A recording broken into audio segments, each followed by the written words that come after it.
Que el Señor les bendiga, hermanos, a cada uno de ustedes. Primero, darle gracias al Señor por la bendición de poder compartir la palabra del Señor. Segundo, la inauguración de este... Mire. ¿Ya? Cuando terminemos puede venir a verlo. Especial, especial. Así que le doy gracias al Señor. Esta es la obra de las manos del hermano Gonzalo Bastías, ¿ya? Artesano, trabaja en madera y reparó un antiguo que era una placa de maciza, creo que era, no sé qué. Bueno, había una placa aquí blanca que estaba media quebrada por algunos lados. Este es el antiguo, ¿ya? Así que bueno, gracias al Señor, el Señor es bueno. Vamos a compartir, a continuar la carta de Pablo a la iglesia de Éfeso y vamos a seguir desde el versículo 15, donde dice oración. Aquí en esta Biblia dice oración por los efesios. Amén. Voy a leer esta palabra. Dice así: por esta causa, también yo, habiendo oído de vuestra fe en el Señor Jesús y de vuestro amor para con todos los santos, no ceso de dar gracias por vosotros, haciendo memoria de vosotros en mis oraciones, para que el Dios de nuestro Señor Jesucristo, el Padre de gloria, os dé espíritu de sabiduría y de revelación en el conocimiento de Él, alumbrando los ojos de vuestro entendimiento, para que sepáis cuál es la esperanza a la cual os ha llamado y cuál es la riqueza de la gloria de su herencia en los santos y cuál la supereminente grandeza de su poder para con nosotros los que creemos según la operación del poder de su fuerza. Vamos a orar. Padre, en el nombre de Jesús, Señor, le damos gracias por la bendición que usted nos ha dado, Señor, de compartir esta palabra. Gracias, Señor, porque usted es el que hace esta gran diferencia de ser testigos de lo que usted está haciendo, Señor, en cada uno de nosotros por medio de esta palabra, la que nos santifica, Señor. Gracias yo les doy. Bendiga a los hermanos que ya están acá presentes, Señor, los que vienen en camino de la misma forma. Y también le pido, Señor, que usted haga misericordia, Señor, también con aquellos que no pueden estar aquí, que posteriormente verán esta grabación, pero queremos que sea usted, la bendición suya, la que haga la diferencia. Gracias le damos, Señor, en el nombre de Jesús. Amén y amén. Ay, me faltó algo de la oración. Y Señor, le consagro para su obra este púlpito que ha hecho el hermano Gonzalo, que sea de bendición para todos aquellos que lo van a usar y que solamente sea para exaltar su palabra. En el nombre de Jesús, amén. Amén. Ya, mis hermanos, ahora sí.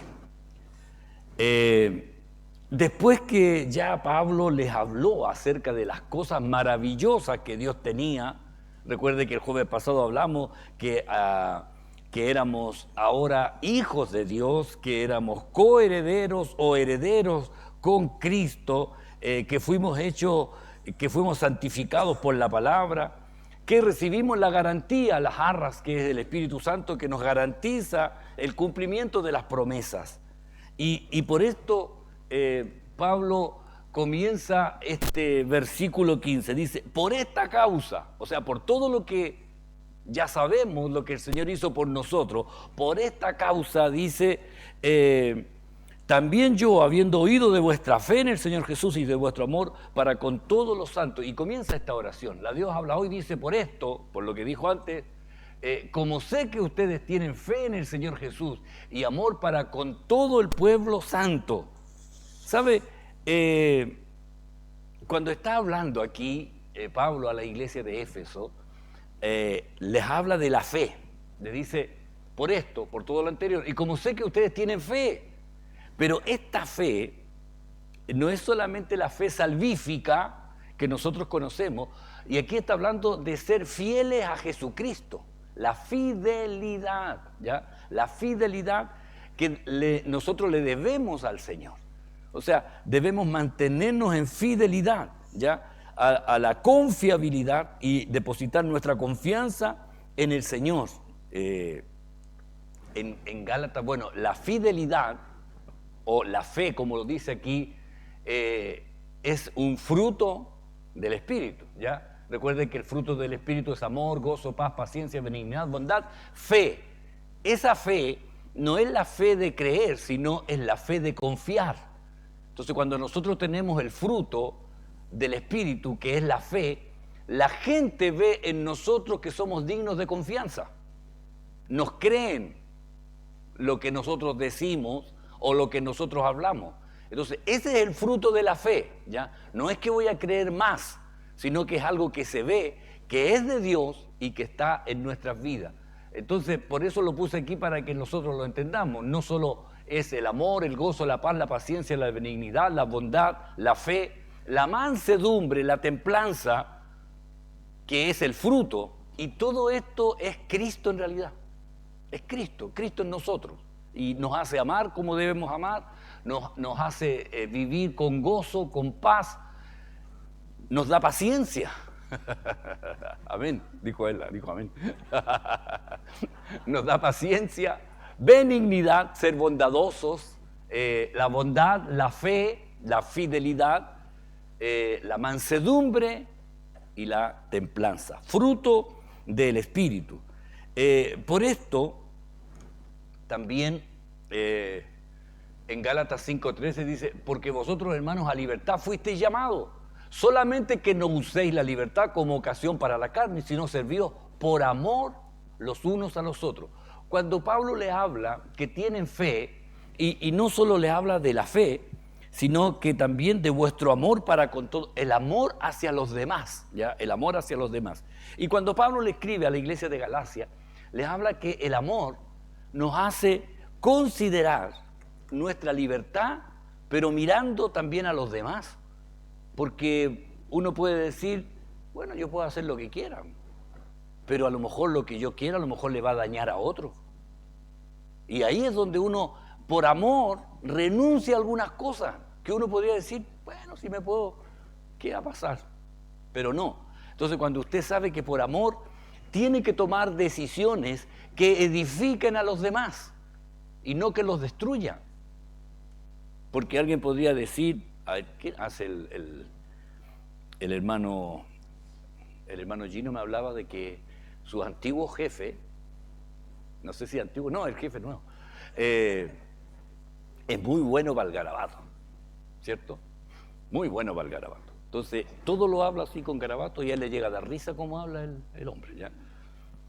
Pero mire, él ahí tendría la libertad, pues no hay ningún hermano de la iglesia con él, y podría sumarse ahí, contestándole algún garabato, así, una cosa así, para ser más amigo del jefe, pero por amor, porque después van a decir, oye, él es cristiano, oye, ¿cómo habla así? Por amor a los demás uno tiene que guardarse. Hay muchas cosas que uno debe dejar de hacer, aunque nadie lo vea. ¿Por qué? Porque en algún momento nuestro testimonio va a ser cuestionado por cosas que nosotros a veces dejamos pasar. Entonces, cuando Pablo le dice a la iglesia esta respecto a la libertad, solamente que no usen, dice, la libertad como ocasión para la carne. O sea, para sentirme bien yo nomás, no importa a los demás, sino servíos por amor los unos a los otros. Entonces, considerar siempre a los demás, considerarlo. No sea cosa que algo que haga yo le dañe la fe a otro y al final se pierda. Entonces el Señor dijo que si nosotros éramos ocasión de caer a uno de los pequeñitos, mejor sería atarse una piedra de molino y tirar, claro, o sea, a tiro. O sea, si van a ser lastimados personas que están comenzando, o aún más, gente que ni siquiera conoce el Evangelio. ¿Por qué? Porque tenemos que nosotros cuidar el testimonio para que después nuestra palabra tenga autoridad en cuanto a los que quieren ver de afuera, ¿ya? El amor de Dios. Y el amor, más adelante en esta carta dice, la gracia sea con todos los que aman a nuestro Señor Jesucristo con amor inalterable. Amor inalterable. Este amor inalterable es a pesar de que no todo es como nosotros queremos, no todo es como nosotros queremos, pero seguimos amando. ¿Ya? El amor inalterable no se transforma, no cambia por las circunstancias, se mantiene vigente. El amor, bueno, lo he compartido muchas veces en las charlas matrimoniales, que la base del matrimonio no debe ser el amor, debe ser el compromiso con Cristo, ¿ya?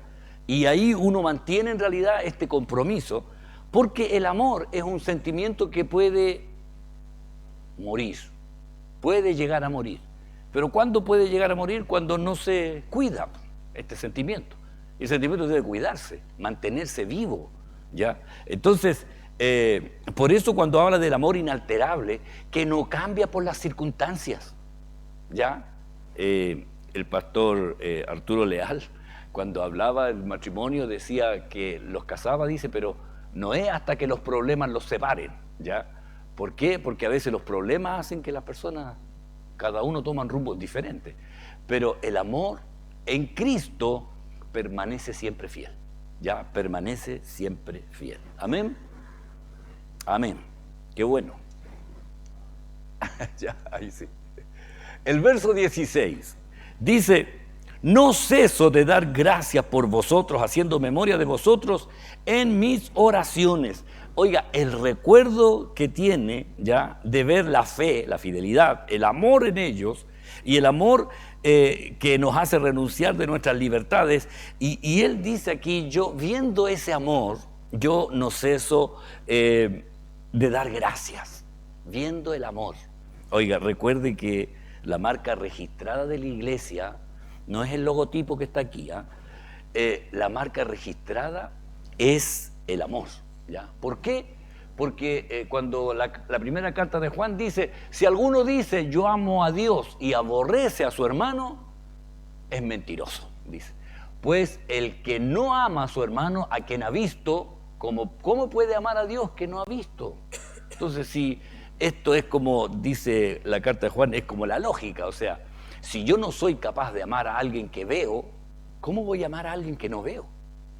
Entonces, la marca registrada de la iglesia es el amor. Y esto debe reflejarse aquí entre nosotros. Debe reflejarse el amor. Entonces, aunque podamos tener algunas diferencias de opinión, ya, diferencias de opinión, pero el amor debe cubrir todas las diferencias. El amor debe cubrir todas las diferencias, de tal manera que no sean notorias. Debemos estar siempre en amor y no ceso de dar gracias por vosotros, haciendo memoria de vosotros en mis oraciones. Ahora, haciendo alusión a lo que él ya le había pedido a la iglesia de Tesalónica, que es orar sin cesar, orar siempre.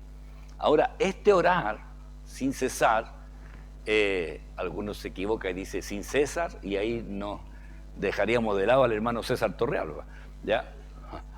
Pero es sin cesar, sin dejar de orar. Ahora, esto no quiere decir que usted debe estar todo el día de rodillas orando. Pero lo que sí quiere decir es que tengamos una constante actitud de comunión con el Señor, sin dejar de tener un tiempo aparte para un devocional, que puede ser media hora, 15 minutos, una hora, el tiempo que usted disponga de tener un tiempo apartado para orar. Pero el resto del día, estar siempre con una actitud constante de comunión con el Señor, de hablar siempre con el Señor, de tener sus pensamientos en Él. ¿Por qué? Porque, ¿sabe? En este tiempo cualquier cosa nos distrae de la comunión con el Señor. Y es súper fácil en realidad. En este tiempo tenemos muchas distracciones, ¿ya? Desde el celular, que puede ser una herramienta útil si lo estoy usando en las cosas del Señor, buscando qué sé yo, texto, pero de repente suena la campanita y ¡ping! Alguien me escribió, alguien me contestó, alguien me mandó un sticker, y ahí uno se distrae. ¿No le pasa que usted empieza a orar y le vienen pensamientos y se acuerda de la olla y se acuerda de la cocina y se acuerda de todo? Pero uno tiene que sujetarse, y esta es la disciplina, hermanos, de la oración. Entonces usted de repente puede estar orando y de repente se empieza a recordar lo que le habían dicho hace 3 días atrás. Ay, me dijo esto y yo tendría que haberle dicho. Y de repente dice, oye, si estoy orando. Y empezar de nuevo, Señor, perdón, estaba orando y me fui. No sé si le pasa eso, a mí me pasa, le digo honestamente, y tengo que decir, Señor, de nuevo, porque me empiezo a acordar, y dije, prediqué, y dije, y digo yo, debería haber usado este otro texto, y estoy orando, y me distraigo. Ahora, ni siquiera es el celular, ya, y con eso es peor todavía. Trato siempre de dejar un poco alejado de mí los celulares. Entonces hay veces que me llaman y yo tengo el celular en el segundo piso en la casa y ando en el primero, y de repente subo llamadas perdidas, porque sabe que me distrae. Yo soy muy, ¿cómo se dice cuando es? Disperso, soy disperso, hermano.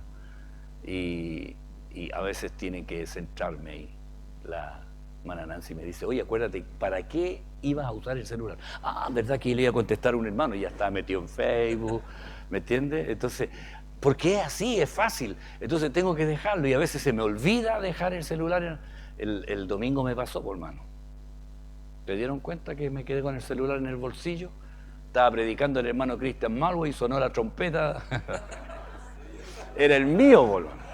Era yo. ¿Quién será? Claro. Elimínalo, Señor, elimínalo. Sí, claro. En los varones justamente salió ese tema de la trompeta y todo eso, y fue una distracción mía en realidad. Lo apagué. Era un hermano que apretó videollamada. Entonces tengo varias cosas silenciadas, pero la videollamada no la tenía silenciada porque tengo con la Paula, entonces, y me sonó la videollamada. Y uno se distrae de inmediato. Entonces, es para que usted sepa, uno tiene que tener, cuando estábamos hablando delante de la libertad, en realidad tenemos libertad para usar el computador, el celular, en lo que queramos, pero cuidado, no sea que usted se esté metiendo en algo que no debe, escuchando lo que no debe, o viendo, qué sé yo. Por eso esa está relacionado con el discernimiento, ¿ya? Y la madurez del que sabe decir no, en cualquier cosa en realidad, ya no solo en esto. Entonces, tener una actitud constante de comunión con el Señor, aparte del devocional que se debe hacer igual, ¿ya? Recuerde que usted diariamente debería tener un tiempo donde se aparta para orar. No importa los minutos que sean, el Señor sabe, pero tenga un tiempo especial donde lea la Biblia, haga una oración por su familia, por sus cercanos, las peticiones que usted tiene, y luego usted continúa su día. Pero en el día está en el trabajo, pero pensando también, y el Señor de repente le puede hablar. En medio de un trabajo, ahí él puede estar en la oficina y de repente el Señor tiene una palabra. Entonces eso es mantener comunión con el Señor, y eso es una de las cosas que se destaca. Ahora, cuando Pablo está haciendo esta oración, el verso 17, para que el Dios de nuestro Señor Jesucristo, el Padre de gloria, os dé espíritu de sabiduría y de revelación en el conocimiento de Él. La oración dirigida, fíjese, en la PDT dice, ruego que Dios, el Padre glorioso de nuestro Señor Jesucristo, les dé el espíritu fuente de sabiduría, quien les revelará la verdad de Dios para que la entiendan y lleguen a conocerla mejor. La oración dirigida al Padre, ¿ya? La oración es dirigida al Padre para que el Dios de nuestro Señor Jesucristo, el Padre de gloria. A algunos les llamaba mucho la atención que dijera para que el Dios de nuestro Señor Jesucristo, ¿ya? Como que incluso leía un libro de un teólogo antiguo, decía que era extraña esta versalización, decía, el Padre de nuestro Señor Jesucristo, o sea, el Dios de nuestro Señor Jesucristo. Pero no es la única vez que aparece el Dios de nuestro Señor Jesucristo. De hecho, el mismo Jesús, en la cruz, en la hora novena, Jesús clama a gran voz diciendo, Elí, Elí, lama sabactani, esto es, Dios mío, ¿por qué me has desamparado? Dios mío. Entonces, el Señor Jesús lo usó, también se dirigió así, hablando con Dios, ¿ya? Lo usó de esa manera y lo llamó Dios mío, Dios mío. Recuerde que la oración siempre es al Padre. Y cuando usted comience una oración y comience diciéndole Padre, Padre celestial o Padre bueno, como usted quiera, en realidad el calificativo usted lo da, pero la oración va dirigida al Padre y va terminada en el nombre de Jesús. Así es la oración, ¿ya?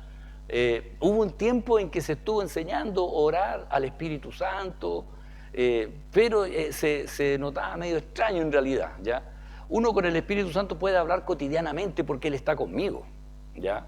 Y uno puede hablarle como habla con un amigo en realidad, pero la oración va dirigida al Padre con la solemnidad que esto requiere. Es el Padre glorioso, es el Padre eterno, y aquí Pablo habla de esta gloria, ¿ya? Y de este espíritu. Por eso está allí esta situación, ¿ya? Habla de recibir sabiduría y revelación en el conocimiento de Él. Fíjese que Jesús habló, dice acerca del Espíritu Santo, Él me glorificará porque tomará de lo mío y os lo hará saber. Todo lo que tiene el Padre es mío, por eso dije que tomará de lo mío y os lo hará saber, ¿ya? Entonces, lo que tenemos, en realidad, el Señor es el que nos da. Recuerde la sabiduría, en Proverbios 2:6 dice, del Señor viene la sabiduría y de su boca el conocimiento y la inteligencia, ¿ya? Del Señor viene la sabiduría. Oiga, entre la inteligencia y la sabiduría hay una diferencia, ¿ya? La inteligencia, bueno, una definición, busqué definición, decía capacidad de pensar lógicamente. Decía, la inteligencia es la capacidad de pensar lógicamente, pero en otras más light en realidad, la inteligencia es la habilidad de aprender, es decir, la habilidad. Entonces uno ve y uno ve a los hijos y dice, este cabrón inteligente, no necesita ni estudiar, ¿ya? Porque pone atención, a nosotros nos pasaba con nuestro hijo Josué, él no estudiaba y nos preocupaba eso, pero él no estudiaba, decía, porque él ponía atención en la clase y no necesitaba estudiar y tenía buenas notas, así que entonces uno siempre dice, no, este cabrón es inteligente. Cuando no son inteligentes, uno usa otras expresiones, le falta un palito para el puente. Pero esa es una expresión más antigua, ¿ya? Pero la inteligencia es la habilidad de aprender. Yo le digo honestamente que hay cosas que a mí ya me superan, ya yo no entiendo. No entiendo, por ejemplo, cómo trabajan los celulares, cómo andan las señales por todos lados. En este momento estamos siendo atravesados por cualquier cantidad de señales telefónicas. De hecho, nuestros celulares están indicando dónde estamos ahora mismo, ¿ya? Pero me cuesta entender esas cosas, cómo funcionan las máquinas, los computadores. Antes yo entendía el uso del teléfono porque era un cable que llegaba a la casa. De hecho, ahí donde yo vivía había un solo teléfono en el cuarto sector, en el pasaje 7, era el teléfono de los Huertas que vivían en la esquina, y cuando uno tenía que llamar, uno iba para allá, vecina, me presta el teléfono, y le pasaba ahí un par de monedas, creo que era, y uno hablaba ahí, y tenían el teléfono en una mesita chica cerca de la puerta. Pero uno sabía porque había un cable, entonces uno decía, la voz se va por el cable, llega allá, se va por allá, pero ahora no hay ni un cable. Y ahora es donde uno dice, ¿cómo el sabe? Entonces hay muchas preguntas que uno se hace, y a veces con mi esposa hablábamos, ¿cómo la pastilla sabe dónde tiene que ir donde a uno le duele? Pero uno dice, oh no, tengo un dolor aquí en el codo, dice, tómate esto. Por ejemplo, el tema del lumbago, naproxeno, ¿ya? Entonces estoy con el lumbago y mi señora me dice, tómate un naproxeno. Me tomo un naproxeno, pasa un rato y se me quita. Entonces digo yo, ¿cómo esa pastilla sabía que tenía que llegar ahí? ¿Cómo lo hace? ¿Ya? Pero bueno, encontré ahí una explicación porque cuando me da y empiezo a buscar. ¿Cómo es esto? Y decía que en realidad la pastilla llegaba más que al músculo mismo, al cerebro. Y ahí manda la señal que el cerebro no acuse el dolor. Así que al final uno se hace daño con la cuestión. Claro, sí, bueno. La inteligencia, la habilidad de aprender. Pero la sabiduría, ya, la sabiduría, ¿sabe? Está ligada con la experiencia. Ahora, la sabiduría de Dios no está ligada con la experiencia, sino que es una cosa extraordinaria que es de Dios. Pero la sabiduría terrenal está ligada a la experiencia porque es el empleo de los mejores medios para lograr un fin, ¿ya? Entonces cuando alguien dice, oye, qué bueno lo que se te ocurrió, tú salís y dices, no, porque es muy sabio, pero en realidad es la experiencia. Ahora, la sabiduría de Dios es sobrenatural. No necesita tener experiencia. Él la da. Él la da. Y la persona sabe lo que debe decir en el momento oportuno. La sabiduría de Dios. Ahora, la sabiduría terrenal, usted sabe que dice que no solo es terrenal, sino que también es diabólica, dice, ¿ah? Porque la sabiduría del hombre carnal no tiene un fin bueno, ¿ya? Tiene un fin que va seguramente contrario a lo que Dios quiere hacer. ¿Amén? ¿Estamos de acuerdo? Qué bueno. Seguimos. El verso, a ver, creo que me quedaba un texto. Sí.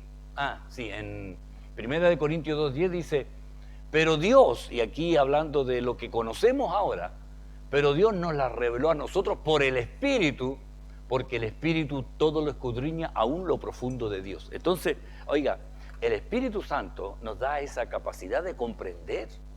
¿No le ha pasado eso que antes uno decía, no, si a mí me cuesta re harto entender? Habitualmente la gente que llega a la iglesia, uno le dice, lea la Biblia, no, es que no la entiendo. Pero cuando uno empieza a tener el trato con el Espíritu Santo le da la capacidad de entender y uno empieza a leer y se da cuenta que ahora entiende. Y me ha pasado que hay gente que llega y dice, ¿sabes qué? Ahora estoy leyendo la Biblia y la estoy entendiendo. Y no es porque sea lenguaje moderno, sino que es porque el Señor da la capacidad. Entonces uno empieza a entender cuál es la intención de Dios por medio de la palabra. Y esto es mejor que solamente memorizar, porque uno empieza a entender ya lo que Dios quiere decir. Amén. Amén. Seguimos, vamos al 18. Dice, alumbrando los ojos de vuestro entendimiento, para que sepáis cuál es la esperanza a que Él os ha llamado y cuáles las riquezas de la gloria de su herencia en los santos. Alumbrando los ojos. En la versión Nueva Biblia Viva dice, pido también que ilumine sus corazones para que sepan cuál es la esperanza a la que los llamó y qué enorme es la riqueza de la herencia que Él ha dado a los que son suyos. Oiga, los ojos de vuestro entendimiento. ¿Sabe que la expresión hebraica, ya, de esto, que obviamente Pablo no lo escribió en hebreo, sino en griego, pero la expresión hebraica era alumbrando los ojos de vuestro corazón, decía, porque para ellos el corazón era la inteligencia o el entendimiento, ¿ya? Pero aquí en la traducción que tenemos, alumbrando los ojos de vuestro entendimiento, y nosotros el entendimiento no lo vemos en realidad físicamente, pero para los hebreos era el corazón, donde uno entendía las cosas, ¿ya? La luz, porque dice alumbrando los ojos, recuerde que la luz es el primer efecto que el Espíritu Santo hace en el que está en tinieblas, porque nosotros siempre hemos dicho que el que convence de pecado no somos nosotros, es el Espíritu Santo. Ahora, ¿qué hace el Espíritu Santo en el corazón del que no es creyente? Le ilumina para que pueda entender que es un pecador y que necesita un Salvador, ¿ya? Él lo hace. Ahora, ¿nosotros en qué ayudamos en eso? Entregándole la palabra, porque la palabra del Señor es la que empieza a hacer ahí la obra en el corazón. Entonces, recuerde que en la creación de todo el universo, la primera orden que Dios da es sea la luz. La primera orden es sea la luz. Y es lo primero que debe pasar en el corazón del inconverso, que llegue la luz de Cristo al corazón para que él vea la condición en la que está. Entonces el Espíritu Santo lo primero que hace es mostrar la condición. Porque Dios, dice Pablo a los Corintios en la segunda carta, porque Dios que mandó que de las tinieblas, y ahí está hablando de la creación, que de las tinieblas resplandeciera la luz, esto es lo que hizo Dios, es el que resplandeció en nuestros corazones para la iluminación del conocimiento de la gloria de Dios en la faz de Jesucristo. Entonces, ¿qué hace Dios? Nos da esta claridad de ver y entender, ilumina nuestro corazón y ahora nos muestra las riquezas en gloria que tenemos. Ahora ya sabemos lo que el Señor mostró de nuestra vida, lo que nosotros necesitábamos, pero ahora nos muestra en realidad las riquezas en gloria, a quienes Dios quiso dar a conocer las riquezas de la gloria de este misterio entre los gentiles, que es Cristo en vosotros, la esperanza de gloria. Fíjese, ahora habla de que nos dio a conocer lo que para ninguno de ellos era creíble, que Cristo iba a estar en nosotros, entre nosotros. La esperanza de gloria, lo que era solo para Israel, Él ahora lo hizo para nosotros. Nos dio las promesas. Y cuando uno dice, oh, las promesas de Abraham, oiga, todas las promesas en Cristo son para nosotros. Todas las promesas. Entonces, los judíos, lamentablemente, ellos en un afán nacionalista y egoísta se guardaron para sí todo esto, aunque dentro del plan de Dios estaba esta forma, que en algún momento el evangelio iba a ser dado a conocer a todos, pero ellos no lo hicieron así. Ahora, nosotros, la iglesia, somos los que estamos cumpliendo esa labor de llevar el evangelio, ¿ya? De llevar el evangelio a toda criatura, y nos mostró esta esperanza de gloria. Pedro, en primera de Pedro, capítulo 1, 3 y 4, dice, bendito el Dios y Padre de nuestro Señor Jesucristo. Fíjese que aquí también usa Dios y Padre, ¿ya? De nuestro Señor Jesucristo, que según su grande misericordia nos hizo renacer para una esperanza viva por la resurrección de Jesucristo de los muertos, para una herencia incorruptible, incontaminada e inmarcesible, reservada en los cielos para vosotros. Oiga, tenemos como un depósito ahí arriba, ¿ya? Que está esperando que lleguemos, ¿ya? Y esta herencia que habla, incorruptible, no se corrompe.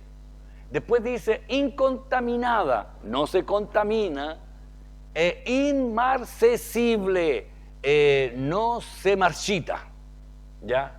Como las flores hermosas que uno puede tener y después ya, pero ni se corrompe, ni se contamina, ni se marchita, ¿ya? Y está reservada, ¿ya? O sea, ahí hay guardia, guardando esta esperanza para nosotros, que no teníamos forma de llegar ahí, pero Él nos dio esta maravillosa promesa, ¿ya? Ahora estamos en Cristo. Y sabe, esta esperanza, esta herencia, esto que ahora nosotros somos parte de la familia de Dios. Yo he estado en esto en realidad pensando que realmente es maravilloso lo que Dios hizo. Es maravilloso el saber que me sacó de las tinieblas y Él me trasladó al reino de su amado Hijo. Ahí salen Colosenses. Dice que nos trasladó del reino de las tinieblas y nos puso acá en el reino de su amado Hijo para que ahora nosotros sirviéramos. Entonces Él lo hizo. Y ahí nosotros no tenemos ni pito que tocar, porque simplemente Él quiso hacerlo así. Y esto es lo maravilloso y glorioso de lo que el Señor hace, nos hace renacer. ¿Sabe usted lo que significa renacer? Nacer de nuevo, ¿ya? Nos hizo renacer, nacer de nuevo y nos dio una herencia. Ya, ¿cómo era?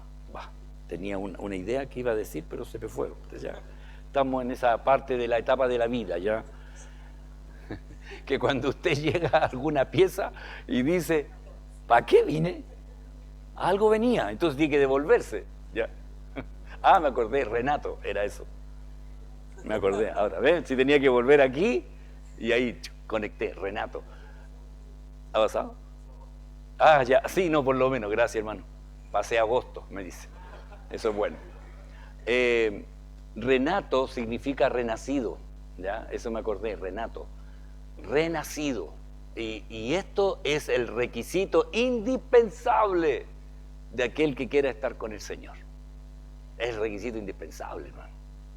Renacido, o sea, vida nueva. Tiene que haber un cambio. Yo no me voy a cansar de decirlo, hermano, aunque usted diga, pero si esto ya lo dijo el domingo, lo dijo el martes. Tiene que haber un cambio de vida. No hay aquí forma de decir, no, pero el Señor conoce. No. El Señor pide. Hay que nacer de nuevo, dijo. Se lo dijo a un religioso, a uno que era bueno en lo que hacía. Ya era ministro de alabanza, tocaba todos los instrumentos, coordinaba, predicaba, se ponía en la puerta, estacionaba los autos, pero le dijo, tienes que nacer de nuevo. No basta con todo lo que estás haciendo. Entonces, y eso es nacer de nuevo. Es donde la antigua forma de vida ya murió y empezamos una vida nueva, totalmente nueva, distinta a la anterior. Se usaba mucho el ejemplo de la metamorfosis de la mariposa, que primero era un gusano, ya, hasta que hace su capullo, pasa el tiempo y luego la rompe y sale y es una mariposa. Y es totalmente distinto. Y la mariposa nunca va a anhelar, me gustaría ser gusano de nuevo, no, jamás, ya, porque aparte que era una oruga que se arrastraba por el suelo, gorda así de tanto comer, pero después sale como una mariposa. Entonces nuestra vida nueva es totalmente distinta a la antigua, ¿ya? Y no piense en querer ser de nuevo lo que alguna vez fue, porque no tiene ningún sentido volver atrás. Amén.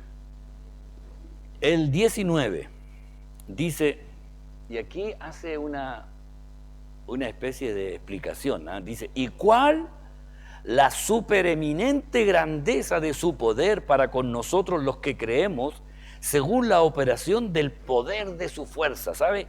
Este puro texto es como poderoso en realidad, porque es el increíble poder que nos guarda en toda circunstancia.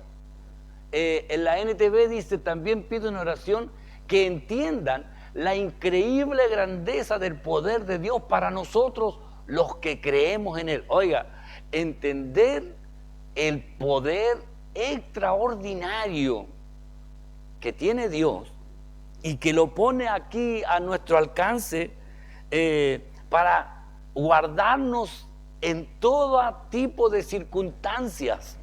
No hay nada que pueda superar este poder, hermanos, en el universo, ¿ya? En Primera de Pedro dice que sois guardados por el poder de Dios mediante la fe para alcanzar salvación que está preparada para ser manifestada en el tiempo postrero. Sois guardados por el poder de Dios mediante la fe. Oiga, en toda circunstancia Dios está allí, siempre dirigiéndole, aunque pareciera un error. Mire, el sábado, nuevamente escuché el testimonio de una hermana que en una ocasión estaba tan saturada de todo lo que ella vivía en su entorno, su familia, su esposo, sus hijos, todo ya la colapsó y tuvo un quiebre tal que ella quiso irse y dejar a todos. Tomó un bus, así ya en un estado máximo de depresión, de no soportar más los malos tratos y todo eso. Tomó un bus y se fue donde lo llevaran. El bus llegó hasta La Serena Y ahí preguntó, ¿y esto sigue? Sí, no, nosotros vamos a más al norte. Ya, dijo, sigo. Sí, siguió sentada. Se sentía segura en el bus. Ya había dejado su casa, sus hijos, todo. Llegó a Antofagasta. Pero cuando se va bajando del bus, ella, conocedora del Señor, va bajándose del bus, de la puerta ahí, y el Señor le habla. Y le dice, busca una iglesia. Oiga, y yo escuchaba el testimonio y uno, después con el tiempo uno dice, bueno, el Señor tendría que haberle dicho, regresa a tu casa. No, busca una iglesia. ¿Por qué? Porque aunque nosotros estemos viviendo una situación que parece contraria a los propósitos de Dios, pero Dios sigue tratando. Entonces cuando ahí dice Pedro, soy guardado por el poder de Dios. Ahora, esta hermana, bueno, hizo allí, llegó a la ciudad, entonces la voz de Dios le dijo, busca una iglesia, y ella se bajó del bus y empezó, lo primero que se encontró con la plaza de Antofagasta, miró, no veía una iglesia, pero ve una librería, Cruzada de Literatura Cristiana. Llega allá, pensando en una iglesia, llega allá a preguntar, ¿dónde hay una iglesia? A la niña de la Cruzada, la niña le dice, tiene que ir por la calle tanto, arriba hay una iglesia. Fue.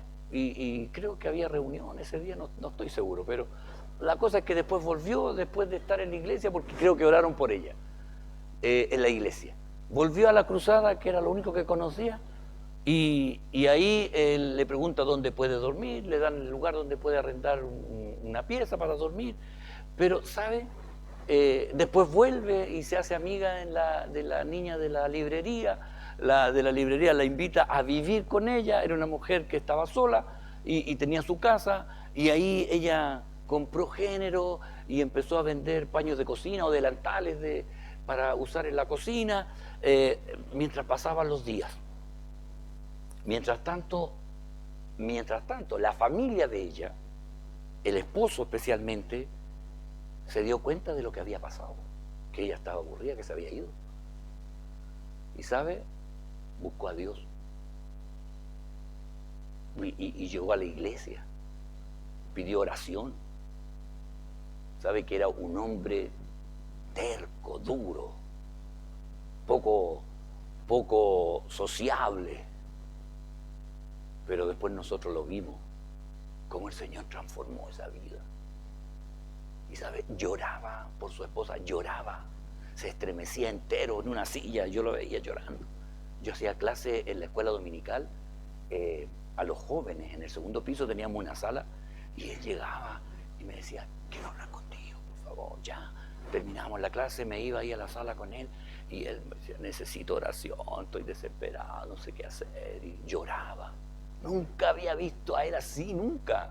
Me resultaba extraño y casi, o sea, honestamente casi incrédulo de lo que estaba viendo que el Señor estaba tratando, sin saber lo que el Señor estaba haciendo allá en Antofagasta, no sé cuántos, 1000 y tantos kilómetros creo que hay de distancia. Pero ¿sabe lo que pasó un día? Y esto es el poder de Dios, el poder de Dios mediante la fe. Ya habían pasado casi 8 días, 7 días ya. Y esta hermana estaba ahí en la cocina lavando loza de la casa donde estaba, lavando la loza, ya estaba más tranquila. Y en ese momento, ¿sabe? Ella siente que sale de su cuerpo y aparece en la casa de sus papás, en una pared, parada, ve al esposo que está en un sillón llorando, ve a su mamá que estaba allí, a su papá que estaba así llorando, y entra el pastor Arturo Leal a la casa a decirles, en realidad en ese momento era, la encontramos, ¿ya? Ese era el mensaje que traía el pastor, que la habían encontrado allá. Y ella vio eso, y cuando ve esa escena, dice que en la pared mira y ve todo eso, y dice, están llorando, ¿y qué habrá pasado? Y termina de pensar eso, y vuelve y está lavando la loza en Antofagasta. En ese momento, era cuando la niña de Antofagasta, de la Cruzada, escuchó en la radio Armonía que avisaban, si alguien sabe del paradero de esta persona, la familia la está buscando, si alguien conoce dónde puede estar. Y ahí la hermana dice, oh, es la que está. Y como ella había estudiado con el pastor Arturo Leal en el Instituto Bíblico de Valparaíso, lo llamó. Oye, ¿sabe? Están llamando a un hermano, ¿sí? Sí, le dice, es de esta congregación, y le dice, está aquí en mi casa. Y ahí oiga, pero imagínense el poder de Dios. ¿Se da cuenta? Y ella después cuenta, yo estuve aquí un día cuando... Sí, él estaba sentado ahí y entró el pastor y dijo, la encontramos. Y el pastor fue así, la encontramos. Entonces todos pensaron, ¿la encontraron qué? La encontraron muerta, ahogada. Y dice, la encontramos, está en Antofagasta. Y oiga, y ahí cuando dimensionar, mire, yo esto lo conocía, ya verdad que este testimonio lo conocía, estuve ahí mismo pero cuando ella lo contó de nuevo, ¿sabe? Que yo estaba viendo esto de el poder que nos guarda, el poder de Dios que nos guarda. Entonces, más que guardaespaldas, pues, hermano. O sea, Él tiene un plan y un propósito. ¿Me entiende? Le dice, busca una iglesia, después le muestra lo que está pasando en Valparaíso, de la lleva de nuevo para allá. Oiga, ¿sí? Y nosotros decimos, oye, ¿cómo ir a hacer el arrebatamiento? Va a ser así, hermano. El poder maravilloso que guarda al creyente de todo cristiano. Ese poder, fíjese, Colosenses 2, 12 y 13. Dice, sepultados con Él en el bautismo, con el cual fuiste también resucitados con Él, mediante la fe en el poder de Dios, que levantó de los muertos, que le levantó de los muertos, y a vosotros, estando muertos en pecado, y en la incircuncisión de vuestra carne, os dio vida, juntamente con Él, perdonando todos los pecados. ¿Sabe? Cuando dice aquí, mediante la fe en el poder de Dios, que le levantó de los muertos, o sea, el poder de Dios es tan grande que puede cambiar hasta lo que para nosotros es inevitable, que no tiene vuelta. Levantó entonces, y ese mismo poder nos va a levantar a nosotros, el poder de Dios que da vida. ¿Sabe? Si hay algo que los científicos, médicos y todos los que puedan ser personas inteligentes no pueden inventar, es la molécula o la parte ínfima de la molécula que da vida. Eso no lo pueden hacer. No pueden crear vida. Hay una parte de la molécula que se llama nucleótidos, es la esencia para la vida. Dice, oiga, esa parte el hombre no ha encontrado. Entonces, cada vez que llega algo del cielo, un meteorito, cualquier cosa de la luna, ellos querían encontrar si había nucleótidos, y no han encontrado en ninguna parte esta parte, que es la parte que dio Dios. No lo encuentran y no lo pueden hacer. Pueden inventar todo, ¿me entiende? Pueden hacer una mano, pero no le pueden dar vida. Y ahí es donde el tema de generar una vida, y ahí vemos el poder que sobrepasa toda imaginación. Y uno piensa, nosotros ya nos acostumbramos a los milagros. Decimos, bueno, cuando dividió el mar, y para un pensador intelectual dice, el agua no se puede dividir. Yo digo, pero si detuvo el río, y lo detuvo en un montón mientras ellos tenían que cruzar el río Jordán, eso no puede suceder. Pero el poder de Dios, que tocando instrumentos se caen los muros, ¿entiendes? Entonces, que hace flotar el hacha, que multiplica 5 panes y 2 peces. Y uno piensa, dice, ¿cómo lo habrá hecho? Entonces a veces en la casa decimos, ¿cómo?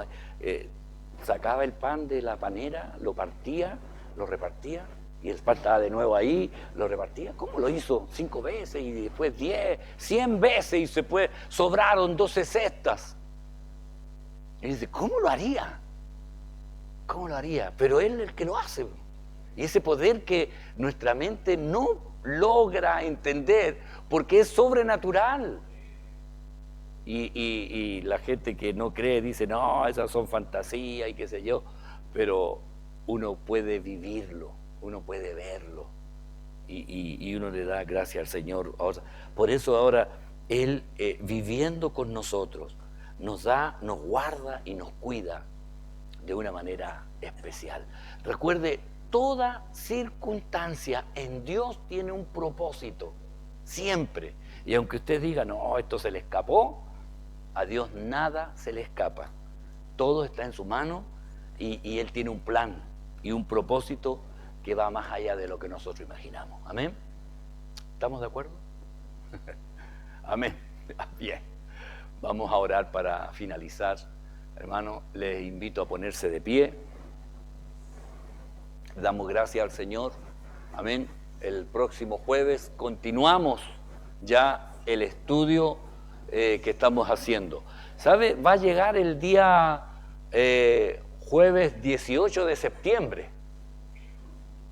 Me voy a poner aquí para verlos bien. Yo voy a hacer una pregunta. ¿Van a venir al estudio el 18 de septiembre? Es que estaban preguntando si lo vamos a hacer o no, ¿ya? Bueno, mi hija me dijo en la mañana cuando le estaba diciendo, hoy estoy pensando, oye, tú nunca has suspendido un culto, ¿ah? Me dijo así, me dijo, yo una vez tuve que coordinar un día 18 de septiembre, pero yo le dije, bueno, voy a preguntar, pero el 18 voy a hacer el estudio, por le aviso, ¿ya? Así, pero si tiene algún plan, usted sabe que va a estar grabado, pero sería más fácil venir, es feriado, justamente dice el hermano ahí, no hay trabajo ese día, así que están invitados igual el 18, vamos a hacer igual el estudio. Amén. Vamos a orar. Padre, gracias le damos en el nombre de Jesús. Gracias por su poder, Señor, que es extraordinario y está guardando nuestras vidas en todo momento. Yo en esta hora, Señor, al finalizar, yo le doy gracias por la bendición de ver a mis hermanos en este lugar, de conocer, Señor, lo que dice su palabra y poder transmitirlo, Señor, a cada uno de ellos. Yo ruego que sea su gracia, su bendición y su presencia la que nos guíe en todo, que al regresar a nuestros hogares lo hagamos con la paz, el gozo y la bendición de saber que usted tiene el control. Padre, a usted la honra, la gloria y la alabanza de todo lo que hemos visto en este lugar. Y le ruego que esté con nosotros en todo momento. Gracias, Señor, en el nombre de Jesús. Amén y amén. Que el Señor les bendiga. Le invito para que vengan a ver el púlpito nuevo, por favor. Lean lo que puso ahí el hermano.